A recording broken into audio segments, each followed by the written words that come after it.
Prepositions का lecture number 1। जैसा कि आप सभी जानते हैं, आज है इंट्रोडक्शन वाला पार्ट। आज से पहले हम वर्ब्स और एडवर्ब्स कंप्लीट कर चुके हैं और अब बारी आ गई है प्रेपोजिशंस की। मैं आपको बता रही हूँ, बहुत बहुत बहुत इंपॉर्टेंट टॉपिक है, बहुत अच्छे से आपको पढ़ना पड़ेगा। और अलग अलग टाइप के प्रेपोजिशंस, जैसे प्रेपोजिशन ऑफ टाइम हो गया, प्लेस हो गया, ठीक है। हर एक टाइप के बारे में हम डिटेल में यहाँ पर पढ़ेंगे। कहाँ हमें रात के साथ क्या लगाना है, दिन के साथ क्या लगाना है, समय बताना है, किस तरीके का समय, डेट बता रहे हैं, कैलेंडर में टाइम बता रहे हैं, अलग अलग तरीके से कहाँ कहाँ पर प्रेपोजिशंस का यूज होता है। जैसे आपने सुने ही है, on, in, at, under, before, above, ये सब क्या होते हैं? प्रेपोजिशंस होते हैं। यूज कहाँ पर होते हैं? नाउन और प्रोनाउन से पहले होते हैं आमतौर पर। ये सारी डिटेल्स हम आज की क्लास में जानेंगे। तो आइए देखते हैं प्रेपोजिशन सबसे पहले होते क्या हैं। प्रेपोजिशंस जो होते हैं ये वो वर्ड्स होते हैं, या फिर हम बोले वो वर्ड्स का ग्रुप होते हैं, जो कि आमतौर पर लगाए जाते हैं एक नाउन या फिर एक प्रोनाउन से पहले। क्या करने के लिए? उस नाउन और प्रोनाउन का रिलेशन बचे हुए पार्ट ऑफ सेंटेंस के साथ बताने के लिए। अब ये मैम आप क्या बोल गए, किसका रिलेशन किसके साथ बताने के लिए? एग्जाम्पल से समझाऊंगी अभी, देखो। उसके बाद एक चीज और बतानी है कि जो नाउन होगा और जो प्रोनाउन होगा, जो उस प्रेपोजिशन के साथ यूज किया जाएगा, वो उसका ऑब्जेक्ट कहलाएगा। एग्जाम्पल से समझना। देखो, मैंने क्या बोला? मैंने बोला I am coming from Delhi. I क्या हो गया? सब्जेक्ट हो गया। एम क्या हो गया? हेल्पिंग वर्ब हो गया, है ना। कमिंग क्या हो गई? मेन वर्ब हो गई। आई एम कमिंग क्या हो गई? मेन वर्ब हो गई। फ्रॉम दिल्ली, कहां से आ रहा हूं? दिल्ली से आ रहा हूं, है ना। फ्रॉम क्या है? एक प्रेपोजिशन है। ये एक प्रेपोजिशन क्यों है? क्योंकि ये दिल्ली नाउन से पहले लगा है। दिल्ली क्या है? एक नाउन है। अब ये जो दिल्ली है, ये इस प्रेपोजिशन फ्रॉम का क्या कहलाएगा? ऑब्जेक्ट कहलाएगा। क्या कहलाएगा? ऑब्जेक्ट। सो प्रेपोजिशन क्या होता है? प्रेपोजिशन फ्रॉम हमें क्या बता रहा है कि मैं आ रहा हूं। कहां से? दिल्ली से। तो इस से ने हमें इस पार्ट ऑफ सेंटेंस का रिलेशन बताया इस ऑब्जेक्ट के साथ। बात क्लियर हुई? सो ये ही प्रेपोजिशन का काम होता है। मैंने क्या बोला? प्रेपोजिशन आमतौर पर, हमेशा नहीं बोला मैंने बोला आमतौर पर। आमतौर पर प्रेपोजिशन किसी नाउन या प्रोनाउन से पहले लगेगा। दूसरी चीज, जिस नाउन प्रोनाउन से पहले लगेगा वो नाउन या प्रोनाउन उसका ऑब्जेक्ट कहलाएगा। किसका ऑब्जेक्ट? उस प्रेपोजिशन का ऑब्जेक्ट। सो फ्रॉम का ऑब्जेक्ट क्या है? दिल्ली। और इसका काम क्या होता है? ये इसका रिलेशन इस पार्ट ऑफ सेंटेंस के साथ बता रहा है कि वो आ रहा है, लेकिन कहां से? दिल्ली से। हुई बात समझ में आई? यही प्रेपोजिशन होते हैं, यही इनका काम होता है। Ram depends on you. Ram निर्भर करता है किस पर? तुम पर। राम हो गया सब्जेक्ट। निर्भर करता है, डिपेंड्स ऑन यू। अब ये जो ऑन है, ये क्या है? प्रेपोजिशन है।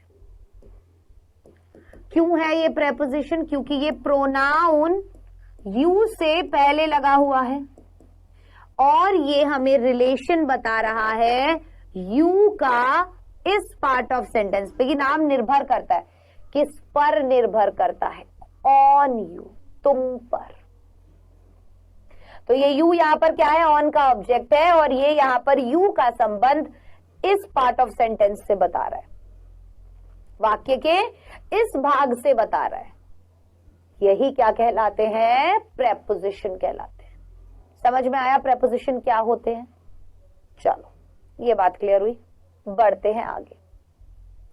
ये आपको यहाँ पर बहुत सारे प्रेपोजिशन लिखे हुए दिखाई दे रहे हैं। इन सब का मीनिंग कहाँ कहाँ पर ये यूज होते हैं।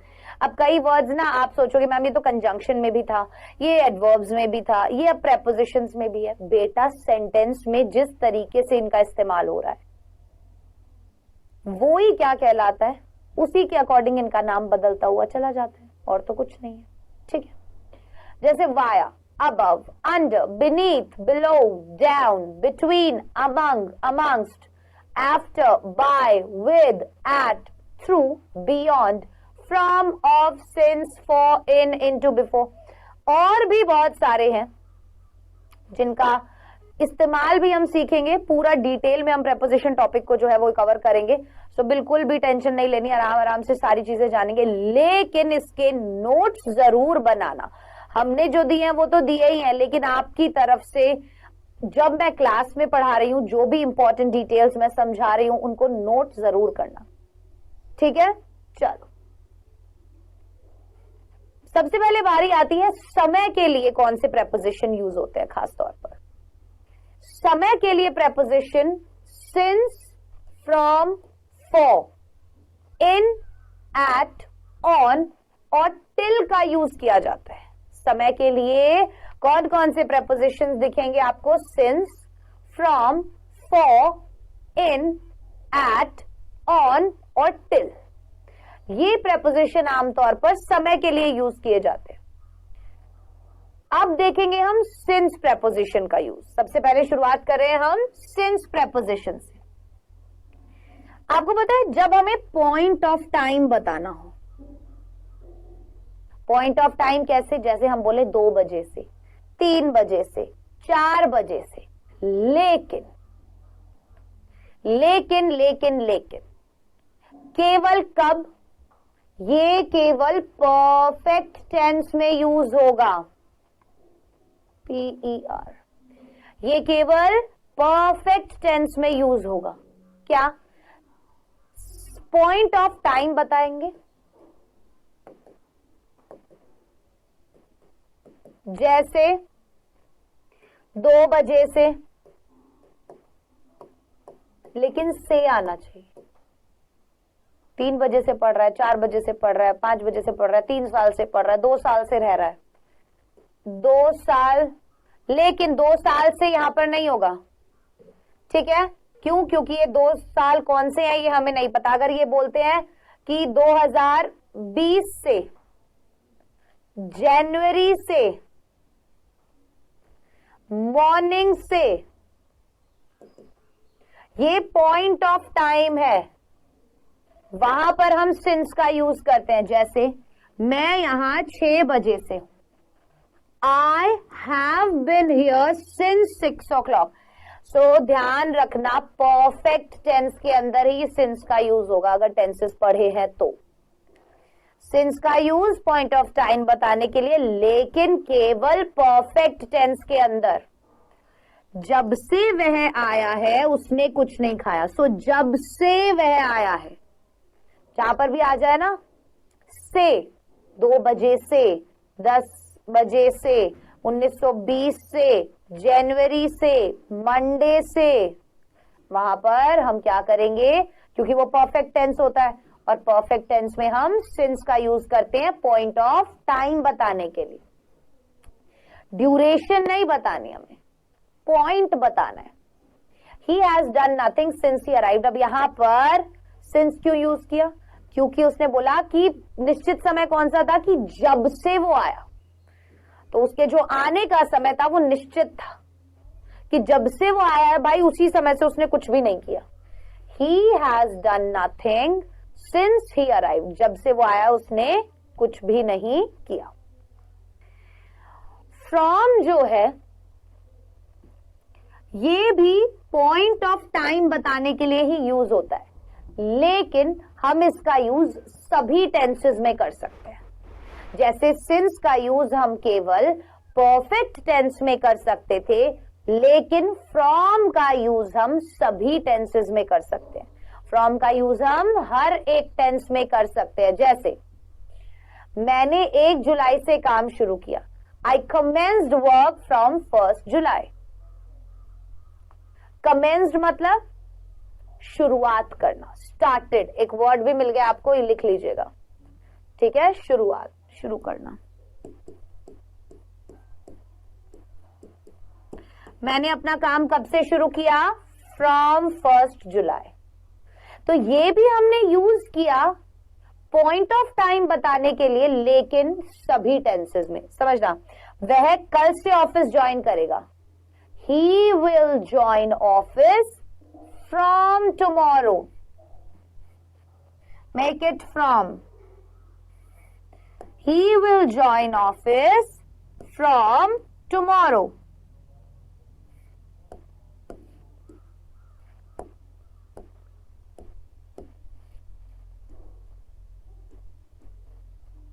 ठीक है, वो क्या करेगा? वो कल से ऑफिस ज्वाइन करेगा। सो यहां पर भी हमने बताया कि टुमारो पॉइंट ऑफ टाइम था, 1 जुलाई पॉइंट ऑफ टाइम था, लेकिन बाकी के जो टेंसेस हैं उनमें बताने के लिए, परफेक्ट टेंस में ही नहीं। केवल परफेक्ट में तो हम सिंस का यूज कर रहे हैं, लेकिन जो बाकी के बचे हुए टेंसेस हैं उनमें अगर हमें पॉइंट ऑफ टाइम बताना है तो हम फ्रॉम प्रेपोजिशन का यूज करेंगे। किसका? फ्रॉम प्रेपोजिशन का। क्लियर? अब बारी आती है फॉर की। फॉर का यूज हम कहां करते हैं बेटा? जैसे सिंस का यूज हम क्या कर रहे थे? पॉइंट ऑफ टाइम के लिए कर रहे थे, वैसे ही फॉर का यूज हम ड्यूरेशन बताने के लिए करते हैं। इसका यूज भी सभी टेंसेस में होता है, जैसे 2 घंटे से, तो हमने एक समय की अवधि बताई, 4 साल से। समझ में आया? आया समझ में? तो देखो, फॉर का यूज किसी भी टेंस में किया जा सकता है, किसी में भी। वह 5 दिन से बीमार है, he has been ill for 5 days, he has been ill for 5 days। तो हमने यहाँ पे सिंस नहीं यूज किया, हमने यहाँ पर फॉर यूज किया, ठीक है। वह दिल्ली में कई दिन रहा, he lived in Delhi for many days, he lived in Delhi for many days। तो 3 हमने करे, फॉर, फ्रॉम और सिंस। सिंस का यूज पॉइंट ऑफ टाइम के लिए, लेकिन परफेक्ट टेंस में। फ्रॉम का यूज भी पॉइंट ऑफ टाइम के लिए, लेकिन बाकी के टेंसेस में। फॉर का यूज ड्यूरेशन ऑफ टाइम के लिए, सभी टेंसेस में। ठीक है, चलो। वह लखनऊ में 10 साल रहा, he lived in Lucknow for 10 years, he lived in Lucknow for 10 years। वह 1 घंटे तक बोला, he spoke for 1 hour। तो आपने देखा दोनों में ही अवधि बताई है, 10 साल, 1 घंटा, दोनों में क्या है? अवधि बताई है, ड्यूरेशन बताया हुआ है। इसीलिए फॉर प्रेपोजिशन का यूज यहां पर किया गया। अब तीनों में समझ आ गया, फ्रॉम, फॉर और सिंस का यूज जब भी हमें समय के कॉन्टेक्स्ट में करना हो, टाइम के कॉन्टेक्स्ट में करना हो, तो हमें कैसे अलग अलग तरीके से करना है।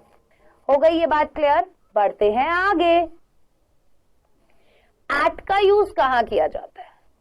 समय के कॉन्टेक्स्ट में देख रहे हैं अभी हम, ध्यान रखना, प्लेस वगैरह के कॉन्टेक्स्ट में नहीं देख रहे, केवल समय के कॉन्टेक्स्ट में देख रहे हैं। एट का यूज हम स्पेसिफिक टाइम्स बताने के लिए, जैसे आवर और मिनट्स में अगर हम बताएं, मान लो 10 बजे, 9:15 बजे, हमने 10 बजे, एट 10 o'clock, एट 9:15। समझ में आया? So we use at with specific times, जैसे 9:15 बजे हमने बताया। एग्जाम्पल से समझना, मैं 8 बजे सोकर उठता हूं, आई गेट अप एट 8 o'clock। 8 बजे सोकर उठता हूं, आई वेक अप एट, या आई गेट अप एट 8 o'clock। सो यहां पर हमें स्पेसिफिक टाइम बताया है, आवर्स और मिनट में, इसलिए हमने यहां पर किसका यूज किया? एट का। सिंस का यूज क्यों नहीं किया? क्योंकि यहां पर परफेक्ट टेंस नहीं है और वो से के लिए। जैसे मुझे बोल रहे हैं अगर मैं 8 बजे से खेल रहा हूं, वो अलग हो जाते हैं, ये अलग है। अब मैं तुमसे 9:30 बजे मिलूंगा, मैं तुमसे 9:30 बजे मिलूंगा। I will meet you at 9:30 o'clock, या फिर आई मीट यू एट 9:30। तो यहां पर क्या डिफरेंस हुआ? इन वाले सेंटेंसेस में क्या डिफरेंस था? देखो यहां पर हमने बोला था फ्रॉम हर जगह यूज हो जाता है, तो इसने बोला मैंने 1 जुलाई से काम शुरू किया, तो यहां पर से आ जाता है। सिंस, फ्रॉम और फॉर में आपने देखा होगा से आ जाता है। जैसे यहां फॉर में भी से का यूज था, सिंस में भी, फ्रॉम में भी से का यूज था, और यहां भी से का यूज था। जो यहाँ ये से आ जाए ना, वहां पर फ्रॉम, सिंस और फॉर यूज होता है। लेकिन अगर हमें स्पेसिफिक पॉइंट ऑफ टाइम बताना है आवर्स और मिनट में, तो हम एट प्रेपोजिशन का यूज करते हैं। जैसे I get up at 8 o'clock, I will meet you at 9:30। तो यहां पर गलत प्रेपोजिशन यूज नहीं करते। और कॉम्पिटिटिव एग्जाम्स में तो प्रेपोजिशंस पर बहुत सारे सवाल पूछे जाते हैं, स्पॉट द एरर में आते हैं ये सीधे सवाल। एट की जगह गलत लिख रखा होगा, फ्रॉम लिखा होगा, सिंस लिखा होगा, फॉर लिखा होगा। सही करना होता है आपको, करेक्ट प्रेपोजिशन फिल करना होता है। क्लियर? अब मिडनाइट और मिडडे के साथ भी हम एट का यूज करना है। अगर हमें बोलना है एट मिडनाइट, या हमने बोलना है मिडडे, तो मिडनाइट और मिडडे 12 बजे का समय होता है। 12 बजे का समय जो होता है, रात के 12 बजे और दोपहर के 12 बजे, राइट। तो ये भी क्या है? स्पेसिफिक पॉइंट ऑफ टाइम है, किसके अकॉर्डिंग ही? 12 o'clock। तो अगर हमें मिड डे बोल रहे हैं तो मतलब दोपहर के, मिडनाइट बोल रहे हैं तो मतलब कि आधी रात के, राइट। तो इसीलिए क्योंकि मिडनाइट और मिड डे भी स्पेसिफिक आवर होता है 12 बजे का, ये एक स्पेसिफिक आवर के लिए तो यूज करते हैं। मिड डे बोल रहे हैं मतलब दोपहर के 12 बजे, मिडनाइट बोल रहे हैं मतलब रात के 12 बजे, तो ये होता तो स्पेसिफिक आवर ही है। इसीलिए इसके साथ भी हम क्या बोलेंगे? एट प्रेपोजिशन का यूज ही करेंगे। जैसे हम आधी रात को पार्टी से आ गए थे, we left the party at midnight. अब यहां पर ये जो से आया है ना, ये से क्या है? पार्टी के लिए, कि भाई कहां से आ गए थे? पार्टी से आ गए थे, ठीक है। ये वो समय के लिए से यूज नहीं हुआ है, कंफ्यूज मत होना। So we left the party at midnight, we left the party at midnight. अब बारी आती है ऑन की। किसकी? ऑन की। जैसे हम एट प्रेपोजिशन का यूज स्पेसिफिक आवर और डेट बताने के लिए कर रहे थे, वैसे ही हम ऑन प्रेपोजिशन का यूज डेज और डेट्स के लिए करेंगे। जो कैलेंडर में हम समय देख सकते हैं वो समझ लो, जो घड़ी में देखते हैं उसके लिए एट हो गया। जो कैलेंडर में देख सकते हैं मतलब days, Monday, Tuesday, Wednesday, Thursday, और डेट्स कैलेंडर में देख सकते हैं 1 तारीख, 2 तारीख, 3 तारीख, 4 तारीख, उनके लिए हम ऑन प्रेपोजिशन का यूज करेंगे। तो ऑन का यूज कहां होगा? स्पेसिफिक डेज और डेट्स के लिए। ये बात क्लियर हुई? हुई या नहीं हुई? जल्दी बताओ। देखो, मैं तुम्हें यह मंडे को वापस कर दूंगा, मैं तुम्हें यह मंडे को वापस कर दूंगा। I will return it to you on Monday. Specific day बता रखा है,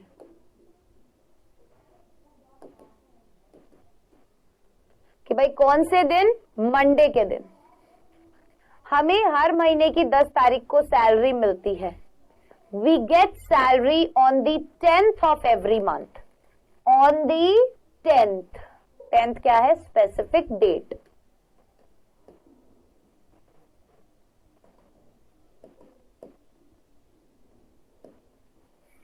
क्लियर?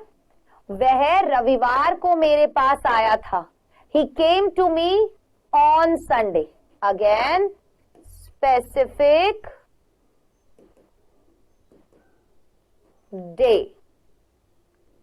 संडे, मंथ दिया हुआ है 10th of every month, date दी हुई है, डे दिया हुआ है। सो डे और डेट जब हमें स्पेसिफिकली दी गई हो वहां हम क्या करते हैं, वहां हम ऑन प्रेपोजिशन का यूज करते हैं। और अगर स्पेसिफिक टाइम आवर और मिनट में दिया हो तो वहां हम एट प्रेपोजिशन का यूज करते हैं। किसका करते हैं? एट का। अब कहीं पर भी कोई भी कंफ्यूजन आपको नहीं होगा ना? चलो, My father will come on the 20th. Again, specific date. अब एक चीज का ध्यान रखना, डेट के लिए हम ऑर्डिनल नंबर यूज करते हैं, जैसे 1st of September, ना कि 1th of September या 1 of September, 3rd September, 4th September. So, date के लिए हम ऑर्डिनल यूज करते हैं, जैसे कि 1st of September, ना कि 1 of September. ध्यान रखना, 3rd September, 4th September. Clear हो गई ये बात? So my father will come on the 20th. ठीक है, क्लियर हो गई ये बात? ऑन का यूज हमने देखा, कैलेंडर में जो चीज देख सकते हो जैसे डेज और डेट्स, और जो घड़ी में देख सकते हो समय, उसके लिए at, specific day, specific time बताने के लिए आवर्स और मिनट्स में। ओके, चलो अब थोड़ा सा कंपैरिजन कर लेते हैं, उससे हमें और क्लियर हो जाएगा। His birthday is in June. अब यहां पर मैंने क्या बोला? केवल जून बोला। His birthday, उसका जन्मदिन कब है? जून में है। अब आप सोचोगे मैम यहां पर तो मंथ बताया गया है, तो हमने यहां पर ऑन का यूज क्यों नहीं किया? तो क्योंकि पहली बात तो मैंने बोला था कि डेज और डेट बताने के लिए हम यूज करते हैं, राइट? दूसरी चीज यहां पर हिज बर्थडे इज इन जून। अब यहां पर मैंने डे मेंशन नहीं किया है, I do not mention the day, only the month. मैंने केवल यहां मंथ मेंशन किया है। लेकिन अगर मैं बोलूं his birthday is on 5th जून, तो यहां पर मैंने डे मेंशन किया है मंथ के साथ। यहां पर केवल मंथ था, लेकिन यहां मंथ के साथ डे भी है। 5 जून का तो दिन बता दिया ना, केवल जून बताया जब हमने महीना बताया, लेकिन जब हमने 5 जून बोला तब हमने दिन बता दिया। तो दिन और तारीख बताते हैं जब तो हम ऑन प्रेपोजिशन का यूज करते हैं, लेकिन जब हम केवल मंथ बता रहे हैं तब हम ऑन प्रेपोजिशन का यूज ना करके इन प्रेपोजिशन का यूज कर रहे हैं। तब हम क्या कर रहे हैं? इन प्रेपोजिशन का। यहां पर देखो हमने मंथ बताया, लेकिन मंथ के साथ तारीख बता दी, तो वो हमें डे पता चल गया। ठीक है, इन जो होगा यहां पर, क्योंकि इन यूज किया, तो इन जो है महीनों, साल, मौसम, शताब्दी को बताने के लिए। किसके लिए? महीनों को, साल को, मौसम को, शताब्दी को बताने के लिए हम इन प्रेपोजिशन यूज करते हैं।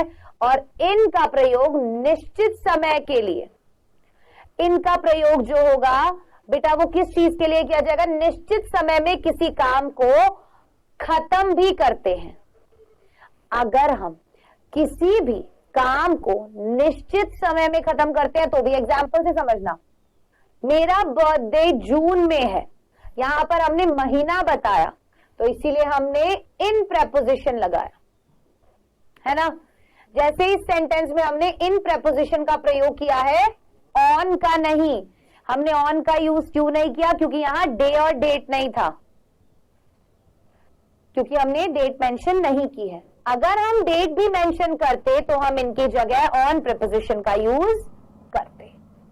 क्लियर है? चलो यहां पर देखो अलग अलग आएगा। मेरा बर्थडे 5 जून को है, my birthday is on 5th June. On क्यों लिखा? क्योंकि यहां पर डे बता दिया है हमने। डे और डेट बताते हैं तब ऑन लगता है। मैं 1985 में पैदा हुआ, अब यहां क्या बताया? सन बताया, साल बताया, तो इसीलिए हमने इन यूज किया, आई वॉज बोर्न इन 1985, वह अप्रैल में मरा, ही डाइड इन अप्रैल, क्या हुआ यहां पर हमने केवल मंथ बताया है, वह 1980 में पैदा हुआ था, he was born in 1980, again month बताया है, सॉरी क्या कहते हैं इसको, साल बताया है केवल, ईयर। यहां गर्मियों में बहुत गर्मी होती है, it is very hot in summer, यहां इनका यूज क्यों हुआ, मौसम, राइट। 19वीं सदी में जिंदगी अच्छी नहीं थी, शताब्दी, so life was not good in 19th century. Clear हो गई ये बात? चलिए, सो आज के लिए मैं जानती हूं कि इतने प्रपोजिशंस काफी होंगे, ठीक है, और इन सभी को आप लिख लीजिएगा। और अब खेलते हैं क्विज, फटाफट क्विज का पहला क्वेश्चन आपके सामने ये रहा, I haven't seen them blank space 2012 since, until, during या none। मैंने उन्हें कब से नहीं देखा है, haven't seen परफेक्ट टेंस है, पॉइंट ऑफ टाइम दिया हुआ है। Next question, I have lived here blank space 8 months, for 8 months, since 8 months, above 8 months या none।